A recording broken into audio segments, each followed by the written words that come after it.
तो सत श्री अकाल दोस्तों, एक बार फिर तो तुहाडा सब का स्वागत है तुहाडे अपने इस चैनल जगजोत ट्यूटोरियल फिजिक्स के विच।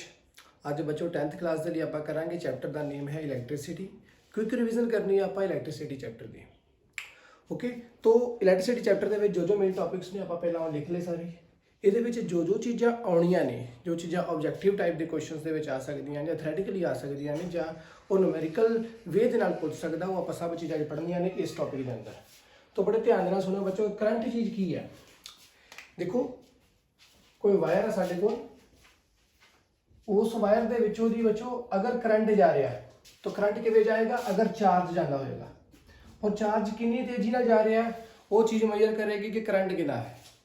ओके, सो करंट साढ़े को बच्चों की होंदा Q/T टाइम, टाइम है T कि किन एक सैकेंड दे विच उस पर्टिकुलर पॉइंट दे विचों उस particular portion of the wire दे विचों कितनी तेजी नाल चार्ज गया, किन्ने चार्ज गए, तो वो चीज़ की बनाती है बच्चों करंट।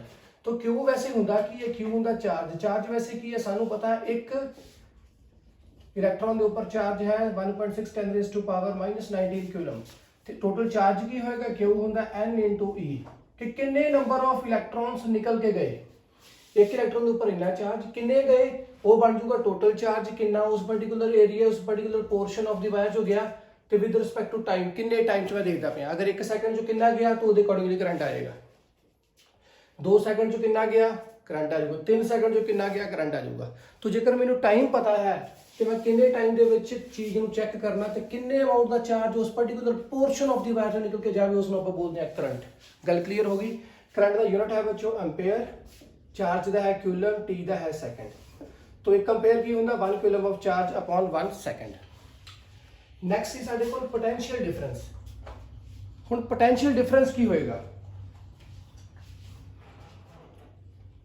पोटेंशियल डिफरेंस है बच्चों जिन्हों आप वोल्टेज कहने हैं वही पोटेंशियल डिफरेंस है।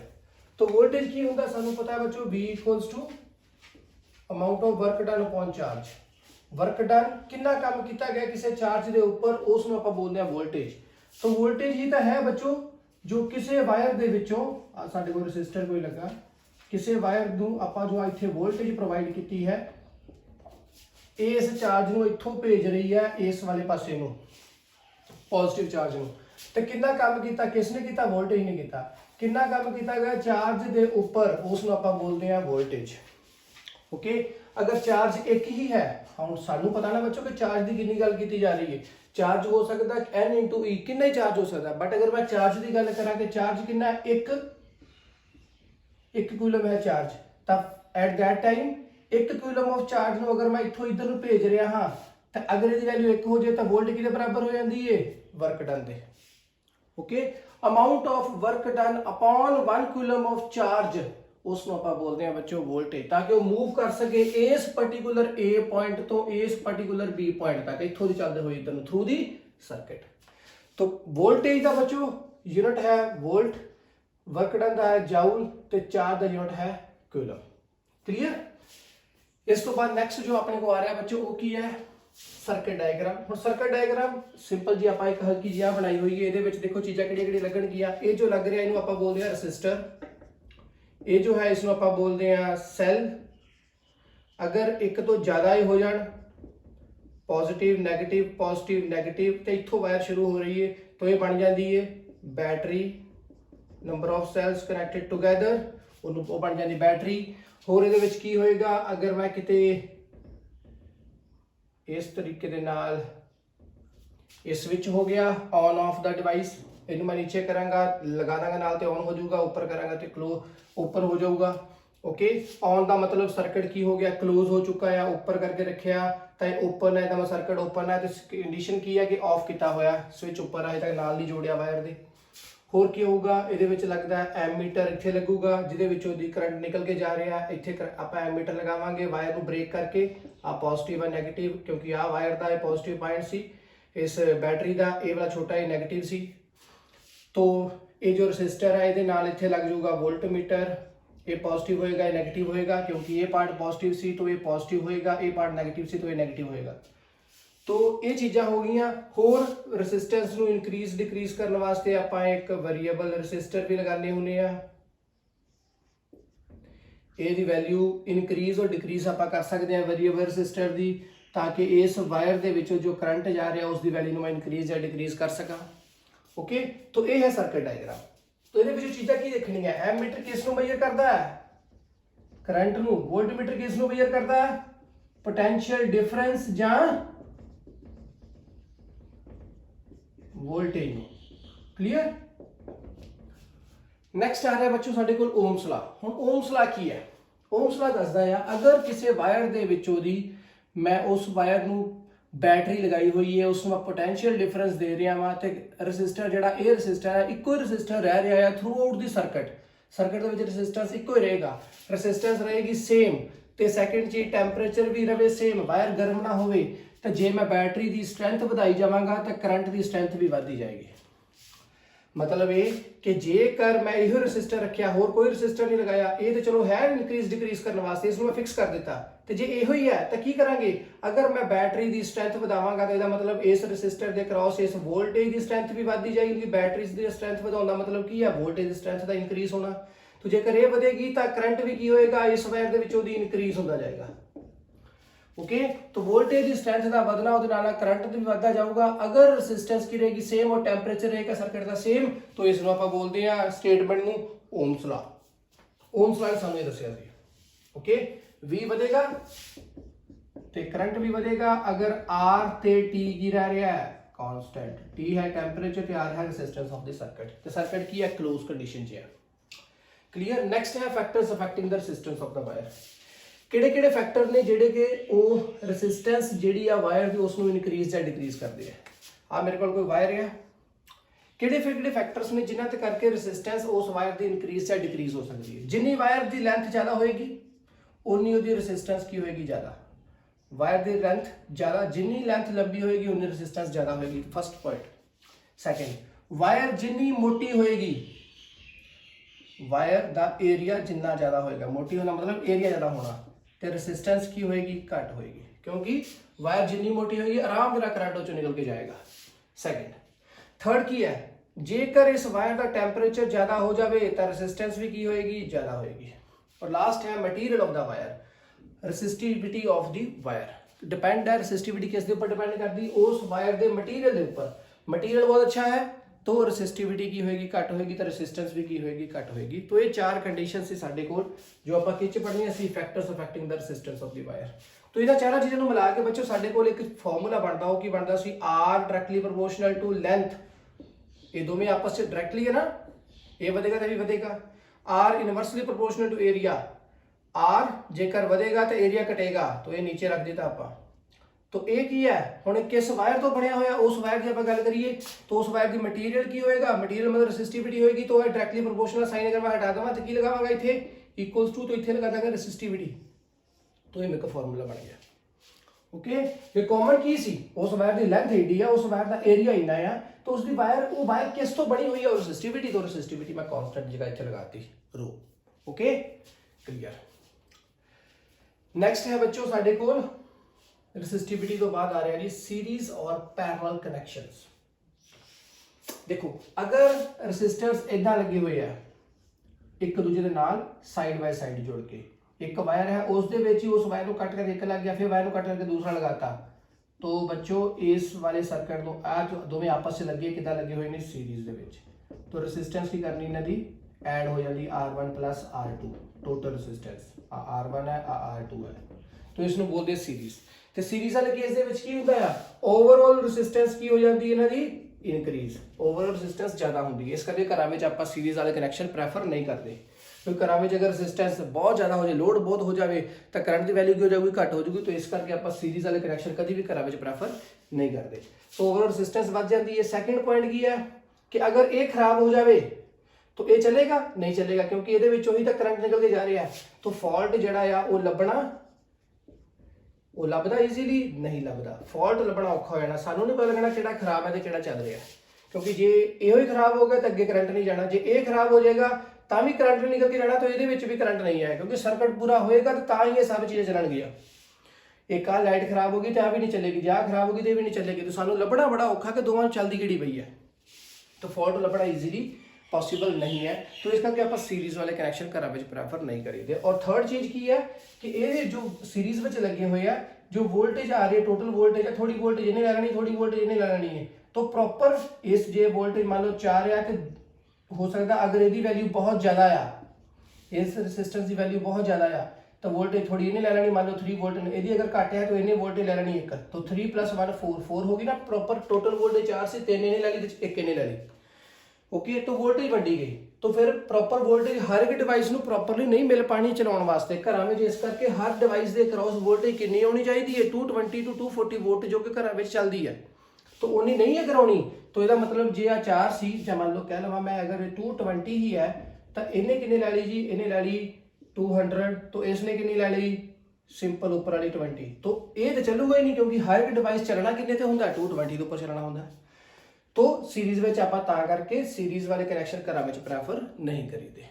ओके, सो आ 3 चीज़ां सी जो कि चल पईयां। और सीरीज वाले केस दे विच हो सकदा जिहड़े डिवाइसिस 2 आपां चला रहे हैं, एक होवे प्रैस ते एक होवे लाइट। जे आ प्रैस आ या आयरन जिन्हों आप कह लीए, तो ये दूसरे वाली है मेरे को कोई लाइट, तो इसने वोल्टेज इस चो करंट घट जाना चाहिए क्योंकि लाइट घट करंट खाती है, LED वगैरह कोई भी बल्ब तो प्रैस ज़्यादा करंट खाती है। तो अगर दोनों आप इकट्ठे लगा देंगे तो यह मतलब की होया कि करंट दोनों जो सेम जाएगा, तो ये दोवें चल नहीं पाएंगे क्योंकि इनू करंट वखरा चाहिए, इनू करंट अलग तो चाहिए, इनू करंट ज़्यादा चाहिए, इनू घट चाहिए। तो जेकर ज़्यादा वाला करंट आप निकालेंगे तो यह खराब हो जाएगा, घट होएगा तो ये नहीं चलेगी। तो इस करके सीरीज वाले कनैक्शन आप घरों में प्रैफर नहीं करीदे। उम्मीद है थोड़ा ये चीज़ समझ आ गई होनी बच्चों। तो हुण दूसरा की है पैरेलल। तो पैरेलल वाले आप घरों में क्यों प्रैफर करते हैं? हुण आही 4 चीज़ां आप इचों पढ़नियां बच्चों। आ एक हो गया, आ दूसरा हो गया। तो इत्थे मैं लगाती बैटरी, किन्ने दी लगाती 220 वोल्ट की। ओके, इत्थे भी बैटरी सी। ओके, हुण ये दोनों की ने साडे कोल बच्चों पैरेलल च लगे हुए हैं। ये R1 हो गया, ये R2 हो गया। हुण की है ਇਹਦਾ ਵੱਖਰਾ ਕਰੰਟ ਇਚੋਂ ਆਇਆ, ਇਹਦਾ ਕਰੰਟ ਵੱਖਰਾ ਸਰਕਟ ਪੂਰਾ ਹੋ ਰਿਹਾ, ਇਹਦੇ ਵਿੱਚ ਇਹਦਾ ਵੱਖਰਾ ਸਰਕਟ ਪੂਰਾ ਹੋ ਰਿਹਾ। ਸੋ ਓਵਰਆਲ ਰੈਜ਼ਿਸਟੈਂਸ ਪੈਰਲਲ ਵਾਲੇ ਕੇਸ ਦੇ ਵਿੱਚ ਘਟ ਜਾਂਦੀ ਹੈ। ਕਿਉਂ ਘਟ ਜਾਂਦੀ ਹੈ? ਕਿਉਂਕਿ ਉਹ ਕਿਦਾਂ ਆਪਾਂ ਲਿਖਦੇ ਆ 1/RT ਟੋਟਲ ਰੈਜ਼ਿਸਟੈਂਸ ਕੀ ਹੋਊਗਾ 1/R1 + 1/R2। तो जो आप इसको सॉल्व करेंगे टोटल RT कढ़ांगे ना बाद तो बच्चों वो रजिस्टेंस की वैल्यू की हो जाती घट हो जाती है इन्होंने दोवां के मुकाबले।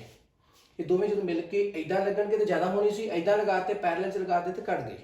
सो ओवरऑल रजिस्टेंस घट जाती है पैरेलल वाले केस के, इस करके आप घरों में पैरेलल वाले कनैक्शन प्रैफर करते हैं। सैकेंड, फॉल्ट लभना ईजीली हो जाता है। अगर ये नहीं चलता पाया तो करंट इत्थों दी निकल के ये हो गया इत्थे पहुँच जाऊगा। अगर ये नहीं चलता पाया तो इत्थों दी निकल के ये हो के चल जाऊगा।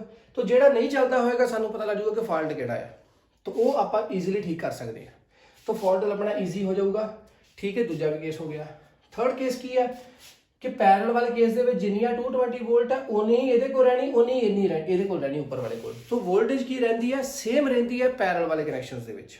क्लीयर? सो इस करके आप इन्हों घरों में यूज़ करते हैं। तो घरों में सारिਆਂ ਦੇ ਵਿੱਚ 220 वोल्ट ही रहनी चाहिए है। तो हर एक डिवाइस के कोल 220 वोल्ट जाऊगी।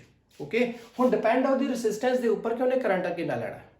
ओके, तो नैक्सट है अपने कोल कि जेकर आ भी वखरा लगा, आ भी वखरा लगा, ये 220 वखरा, ये 220 वखरा है, तो ये जेकर यदि हुण रजिस्टेंस बहुत ज़्यादा है तो यदि रजिस्टेंस ज़्यादा इसका मतलब की होया इस चो करंट की होएगा, ये करंट उन्नी घट अमाउंट का पास हो जाएगा। ओके, तो जेकर यदि रजिस्टेंस बहुत घट आ तो इस चो करंट की होएगा उन्नी ज़्यादा अमाउंट का पास हो जाएगा। तो इसका मतलब जेकर दोवें वख-वख लगे होण पैरेलल वाले केस से लगे अलग-अलग तो लगे हुए हैं तो दोनों विच आराम दे नाल अलग-अलग मात्रा का करंट पास हो जाएगा। सो एक जेकर इहदे चो रजिस्टेंस इसकी घट है तो इसका मतलब ये की है, ये आयरन है या प्रैस है। ओके, इहदी रजिस्टेंस बहुत ज़्यादा है तो इसका मतलब ये की है, लाइट है। ओके, इहदे चो घट अमाउंट का करंट, इस चो ज़्यादा अमाउंट का करंट, दोवां विच अलग-अलग अमाउंट के करंट जाणगे तो ईजीली वर्कआउट हो जाएगा। ओके, सो पैरेलल वाले केस नूं आपां तां करके घरां विच प्रैफर करते हाँ। क्लीयर? तो पैरेलल क्यों यूज होया और सीरीज क्यों नहीं यूज होया तुहानूं समझ आ गया होना। नैक्सट आ रहा बच्चों हीटिंग इफेक्ट्स। हुण हीटिंग इफेक्ट्स की हुंदे आ कि कोई वायर किद्दां हीटिंग इफेक्ट दिंदी है, वो डिपेंड हुंदा कि उसके अंदर मटीरियल किहड़ा लगा होया है। अगर किसी मटीरियल की रजिस्टिविटी बहुत ज़्यादा आ तो इसका मतलब की होएगा वो रजिस्टिविटी उसकी बहुत ज़्यादा आ, तो ज़्यादा मतलब वो किसी ऐसे मटीरियल तो बनया होएगा जिहड़ा कि छेती पिघलेगा भी नहीं, जिवें आपां कह लईए आयरन रॉड जो कि पानी गर्म करने वास्ते आप यूज़ करते हैं। जेकर वो ऐसे मटीरियल तो बनया हो, मटीरियल कैसे होंगे जिवें अलॉय हो गए। अगर कोई मटीरियल अलॉय तो बनया ਉਹਦੀ ਰੈਸਿਸਟਿਵਿਟੀ ਬਹੁਤ ਜ਼ਿਆਦਾ ਹੁੰਦੀ ਹੈ, ਉਹ ਜ਼ਿਆਦਾ ਹਾਈ ਟੈਂਪਰੇਚਰ ਤੇ ਜਾ ਕੇ ਵੀ ਪਿਘਲਦਾ ਨਹੀਂ ਹੈ, ਉਹਦਾ ਮੈਲਟਿੰਗ ਪੁਆਇੰਟ ਬਹੁਤ ਜ਼ਿਆਦਾ ਹਾਈ ਹੁੰਦਾ, ਤਾਂ ਫਿਰ ਕੀ ਹੋਏਗਾ, ਉਹਦੇ ਵਿੱਚੋਂ ਕਰੰਟ ਜਿਹੜਾ ਆ ਉਸ ਨੂੰ ਰੋਕਣ ਦੀ ਕੋਸ਼ਿਸ਼ ਕੀਤੀ ਜਾਏਗੀ। ਕੌਣ ਰੋਕੇਗਾ ਕਰੰਟ ਨੂੰ? ਉਹਦੇ ਅੰਦਰ ਜਿਹੜੀ ਅਲੋਏ ਲੱਗਾ ਹੋਇਆ ਜਿਸ ਮਟੀਰੀਅਲ ਤੋਂ ਉਹਦੇ ਅੰਦਰ ਰੈਸਿਸਟੈਂਸ ਕੋਇਲ ਲੱਗੀ ਹੋਈ ਉਹ ਉਹਨੂੰ ਰੋਕਣ ਦੀ ਕੋਸ਼ਿਸ਼ ਕਰੇਗੀ। तो अगर रसिस्टिविटी बहुत ज़्यादा हाई हो जाएगी तो करंट की मात्रा को घटा दिया जाएगा, तो वायर की है ज़्यादा तो ज़्यादा गर्म हो जाएगी, तो वायर गर्म हो जाएगी तो जगना शुरू कर जाएगी, तो जगना शुरू हो गया तो हीटिंग इफेक्ट सानू देना शुरू कर दूगा। तो जोड़े भी अलॉयस लगे होंगे बच्चों उन्होंने हीटिंग इफेक्ट्स की होंगे ज़्यादा होंगे। ओके, तो उन्होंने रसिस्टिविटी भी की होंगी है बच्चों ज़्यादा होंगी। ओके, तो इस करके आप ये चीज़ देखते पे हीटिंग इफेक्ट्स मतलब कोई वायर हीट कितना देगी। तो हीटिंग इफेक्ट्स फिर इसका मतलब बच्चों किवें ज़्यादा आ गया, दो चीज़ों का लाएगा, एक कि उसकी रसिस्टिविटी की होनी चाहिए, रसिस्टिविटी मतलब रसिस्टेंस मतलब रसिस्टिविटी वो की होनी चाहिए हाई, रसिस्टिविटी हाई होएगी तो वायर जी है वो ज़्यादा तो ज़्यादा गर्म होएगी, गर्म होएगी तो हीटिंग इफेक्ट आएगा। हुणे मैं बेटा बोल के हटिया लाइट कि वो जगना शुरू हो जाएगा। हर एक डिवाइस जगना नहीं है, ठीक है बच्चों, हर एक डिवाइस नहीं जगेगा, डिपेंड होता है कि उसकी रसिस्टिविटी कैसी है, वो हीट देना शुरू हो जाएगा। मतलब देखो एनर्जी किसी तो किसी फॉर्म के वजह डिसिपेट होएगी ना, इलैक्ट्रिक एनर्जी सी इलैक्ट्रिक एनर्जी मतलब करंट को रोक दिता तो फिर वो हीट फॉर्म के भी जाऊगा, हीट भी दूगा, एनर्जी जी इलैक्ट्रिक एनर्जी सो कन्वर्ट होगी हीट एनर्जी के, ठीक है। एनर्जी कैनॉट बी डिस्ट्रॉयड और कैनॉट बी क्रिएटेड, वो सिर्फ एक फॉर्म तो दूजी फॉर्म के चेंज हो जाती है, तो फिर इलैक्ट्रिकल एनर्जी कन्वर्ट होगी हीट एनर्जी के, तो कई डिवाइसिस के in the form of light भी चेंज हो जाती है। कभी कोई रॉड ऐसी होगी अगर उसनों आपां हीट दई जाने, उसनों आपां करंट दई जावांगे तो जी कॉयल आ वो जगना शुरू हो जाती जिवें हीटर आ। ओके, तो वो अंदर जी कॉयल लगी होंगी है वो किहदी है, रसिस्टिविटी उसकी हाई होंगी है, और वो किहड़े होएगा, किस तो बनया होएगा, अलॉय तो बनया होएगा।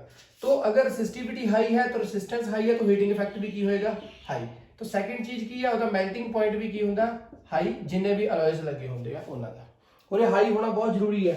अगर लो होएगा तो वायर पिघलनी शुरू हो जाएगी, करंट दवांगे तो पिघल ही गई, जब पिघल ही गई तो हीटिंग इफेक्ट भी नहीं आएगा, क्यों, क्योंकि सर्किट ब्रेक हो गया। ओके, तो ये चीज़ का होना भी बहुत जरूरी है। तो ये सी हीटिंग इफेक्ट्स, तो ये बच्चों किस दे ऊपर, जाउल्स लॉ ऑफ हीटिंग के ऊपर काम करता, वो की होंदा I square into R into T. I मतलब किन्ने अमाउंट का करंट आ, तो जाउल्स लॉ ऑफ हीटिंग वो किस दे बराबर होंदा, I square are into T. आई की है current, square of the current, second resistance of the coil, और थर्ड है किन्ने time for which the current is passing through that wire, कि किन्ने टाइम तक उस वायर के विचों करंट होके जा रहा है। ये तीन चीज़ों के ऊपर डिपेंड करता है। अगर तीनों चीज़ां आ रही अपने कोल चलदियां जा रही और मैक्सिमम टू मैक्सिमम है तो हीट जी बननी शुरू होती रहेगी, हीट साडे कोल आई जाएगी। ओके, तो थर्ड इस तो बाद बच्चों नेक्स्ट पॉइंट साडे को आ रहा पावर। पावर की है, पावर है V इंटू आई। अगर वोल्टेज और करंट दोनों आपस में मल्टीप्लाई करते हैं साडे कोल पावर आ जाती है। तो वैसे पावर होता की है कैपेसिटी टू डू वर्क, ठीक है। पावर है कि कोई काम किया गया, एनर्जी लगाई गई, किन्ने टाइम तक, किन्ने टाइम दे मतलब कोई पर्टिकुलर स्लॉट है टाइम का, एक आ रहा, एक आर दे विच मैं किन्ने अमाउंट का वर्क किया गया, कितना काम किया, तो वर्क की होगा किलोवाट आर। अगर एक आर मैं काम किया तो मैं किया इन्ना अमाउंट का अगर मैं काम कर दिया तो आर ना आर कटिया गया तो 1 किलोवाट की आ गया पावर। तो पावर का यूनिट बच्चों की होंगे किलोवाट। जेकर इत्थे ही मैं टाइम सैकंड च लिया होंदा 1 सैकंड तो वाट की होनी सी, उपरला वर्क डन की होना सी, ये होना सी वाट सैकंड। तो सैकंड का सैकंड पे कटिया जाना सी क्योंकि डिवाइड है दोनों, तो फिर पावर की होनी सी वाट दी फॉर्म दे विच। ओके, तो पावर का बच्चों यूनिट होंदा वाट ਜਾਂ किलोवाट। ओके, तो ये चीज़ भी आप याद में रखनी, ध्यान में रखनी है। तो amount of work done in a particular amount of time उन्होंने आप बोलते हैं बच्चों पावर। किन्ने टाइम दे विच कितना काम किया गया, टाइम की बाउंडेशन आ गई इत्थे, वो की हुंदा साडे कोल पावर। तो ये सीगा जनरल फार्मूला साडे कोल जो कि आप 9th क्लास में पढ़ते आ रहे हैं। बट इलैक्ट्रिसिटी वास्ते अगर आप देखेंगे तो साडे कोल स्टार्टिंग कित्थों होनी चाहिए, क्योंकि वोल्टेज करंट के नाल ही तो रिलेट करते पे हैं। तो पावर आएगी V इंटू आई, पहला हो गया। सैकेंड होर पावर का फॉर्मूला की है, सानू पता है ओम्स लॉ तो पढ़िया सी आपां बच्चों, V equals to I into R. R मतलब रेजिस्टेंस अगर सेम रह रही है तो V directly proportional to I होएगा। ਕਿੱਥੇ ਪੜਿਆ ਸੀ ਬੱਚੋ ਆਪਾਂ ਇਹ ਚੀਜ਼, ਇਹ ਦੋਵੇਂ ਆਪਸ 'ਚ ਇੱਕ ਚੀਜ਼ ਵਧੇਗੀ ਦੂਸਰੀ ਵੀ ਇਨਕਰੀਜ਼ ਹੋਏਗੀ। ਅਗਰ ਕੀ ਰਹਿ ਰਿਹਾ, ਆਰ ਕਾਂਸਟੈਂਟ ਰਹਿ ਰਿਹਾ, तो इथों आया सी v equals to I into R Ohm's law तो v की है आई इंटू आर के बराबर। तो इतने मैं v की जगह भर दांगा आई इंटू आर, एक आई है तो साढ़े को पावर का फॉर्मूला दूसरा केड़ा बन गया आई स्क्वायर इंटू आर। ओके, तो थर्ड फॉर्मूला की है, जेकर इथों मैं आई नू एलिमिनेट करना, आई की होएगा v अपॉन आर, तो पावर की आऊगी v ते नाल एक आ गया v अपॉन आर, तो फॉर्मूला बन गया v square upon R equals to p। तो तीसरा फॉर्मूला साढ़े को पावर का आ गया।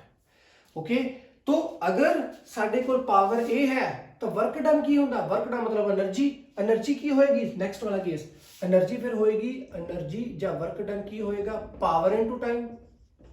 तो जिन्हें भी पावर के फॉर्मूले से नाल टाइम मल्टीप्लाई कर दिए तो साढ़े कोल की आती रहेगी बच्चों एनर्जी या वर्क डन। तो की होएगा P into sorry V into I into T, दूसरा v square upon R into T, और थर्ड है I square into R into T. और यो ही एनर्जी हीट एनर्जी की फॉर्म में एक ही सी चार्ल्स लॉ। तो ये तीन एनर्जी के फॉर्मूले साडे कोल आ गए।